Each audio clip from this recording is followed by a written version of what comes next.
നമസ്കാരം. കലാകൗമുദി ഓൺലൈനിലേക്ക് സ്വാഗതം. പി ജയരാജൻ ഒരു തിരിച്ചുവരവിന് ഒരുങ്ങുകയാണ്. വരുന്ന പാർട്ടി കോൺഗ്രസിൽ പി ജയരാജനെ പൊളിറ്റ് ബ്യൂറോയിലെത്തിക്കാനുള്ള നീക്കം പിണറായി വിജയൻ വളരെ സജീവമായി നടത്തുകയാണ്. പി ജയരാജന്റെ രാഷ്ട്രീയ ജീവിതം ഏറെക്കുറെ അസ്തമിച്ചു കഴിഞ്ഞുവെന്നും LDF കൺവീനർ സ്ഥാനത്ത് നിന്നും അദ്ദേഹത്തെ മാറ്റിയതോടുകൂടി അദ്ദേഹത്തിനെതിരെ റിസോർട്ട് ആരോപണമൊക്കെ ഉയർന്നതോടുകൂടി CPM-ൽ പി ജയരാജൻ അരികുവൽക്കരിക്കപ്പെട്ടു എന്നാണ് പല മാധ്യമങ്ങളും റിപ്പോർട്ട് ചെയ്തത്. എന്നാൽ പി ജയരാജൻ ഇപ്പോൾ പിണറായി വിജയന്റെ പിന്തുണയോടെ ശക്തമായി തിരിച്ചു വരികയാണ്. വരുന്ന മെയ് മാസത്തിൽ മാത്രമാണ് അദ്ദേഹത്തിന് 75 വയസ്സ് തികയുന്നത്.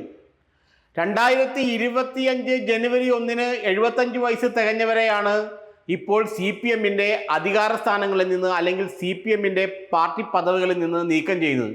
അതുകൊണ്ട് തന്നെ പി ജയരാജന് പാർട്ടിയിൽ തുടരാം. ഈ ഒരു മാനദണ്ഡം ആയുധമാക്കിക്കൊണ്ട് പിണറായി വിജയൻ വളരെ തന്ത്രപൂർവം പി ജയരാജനെ തിരിച്ചു കൊണ്ടുവരികയാണ്. കണ്ണൂർ റോബിയുടെ തലപ്പത്ത് പിയെ പ്രതിഷ്ഠിച്ചുകൊണ്ട് തനിക്കെതിരെ പാർട്ടിയിൽ ഉയരാൻ സാധ്യതയുള്ള എല്ലാത്തരം നീക്കങ്ങളുടെയും മുനയൊടിക്കാനാണ് പിണറായി വിജയൻ ആഗ്രഹിക്കുന്നത്. പി ജയരാജൻ ഇപ്പോൾ CPM-ന്റെ കേന്ദ്ര കമ്മിറ്റി അംഗമാണ്. ഒരു കാലത്ത് പിണറായി വിജയൻ കഴിഞ്ഞാൽ പിന്നെ കണ്ണൂർ ലോബിയുടെ നേതാവായിരുന്നു പി ജയരാജൻ. പിണറായി എന്ത് പറയുന്നുവോ അത് പി ജയരാജൻ നടത്തിയിരിക്കും എന്നായിരുന്നു കണ്ണൂരിലെ പാർട്ടിയുടെ അലിഖിത നിയമം. എന്നാൽ ഇടയ്ക്ക് ഇവരൊന്ന് തെറ്റി.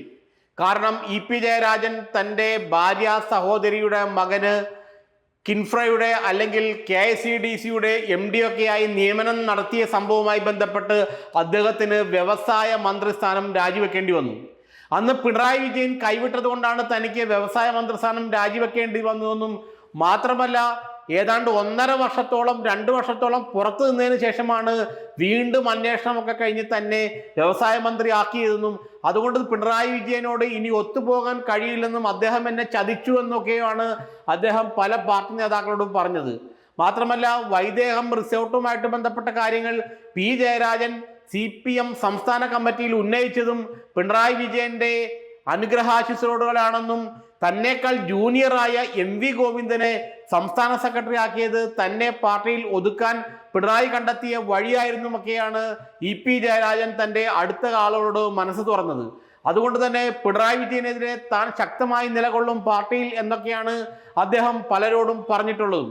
എന്നാൽ ഇപ്പോൾ ആ കഥയെല്ലാം മാറുകയാണ്, ആ ചിത്രമെല്ലാം മാറുകയാണ്.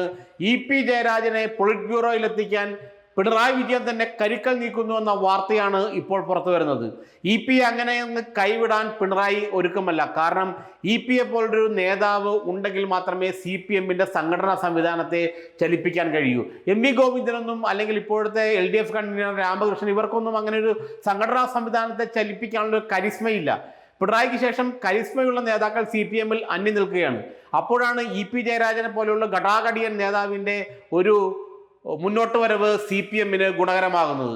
അതുകൊണ്ട് തന്നെ പി ജയരാജനെ പൊളിറ്റ് ബ്യൂറോയിൽ എത്തിച്ചിട്ട് MA ബേബി അടക്കമുള്ള ആളുകൾക്കൊരു വെല്ലുവിളി ഉയർത്താനും കേരളത്തിലെ പാർട്ടിയുടെ കടിഞ്ഞാൺ തൻ്റെ കയ്യിൽ തന്നെ സുഭദ്രമായി നിർത്താനുമുള്ള പിണറായിയുടെ തന്ത്രത്തിൻ്റെ ഭാഗമാണ് പി ജയരാജനെ പൊളിറ്റ് ബ്യൂറോയിൽ എത്തിക്കാനുള്ള നീക്കമെന്നാണ് CPM-നുള്ളിൽ നിന്ന് തന്നെയുള്ള വർത്തമാനം. ഏതായാലും പി അതിശക്തനായി തിരിച്ചു വരുമ്പോൾ ചില സമവാക്യങ്ങൾ പാർട്ടിയിൽ മാറി വരും. പിക്കെതിരെ നിലകൊണ്ട പി ജയരാജൻ ഏറെക്കുറെ പാർട്ടിയിൽ ഇല്ലാതാവുകയാണ്. MV ഗോവിന്ദനും ഒരു പുതിയ വെല്ലുവിളി പി ജയരാജൻ ഉയർത്തും. കാരണം പി ജയരാജനും പൊളിറ്റ് ബ്യൂറോയിൽ വന്നു കഴിയുമ്പോൾ പിന്നെ സംസ്ഥാന സെക്രട്ടറിയായ ഗോവിന്ദൻ്റെ റോളുകൾ അല്ലെങ്കിൽ ഗോവിന്ദൻ്റെ തലയ്ക്ക് മുകളിൽ പി വരും. കാരണം പി ആണ് സീനിയർ.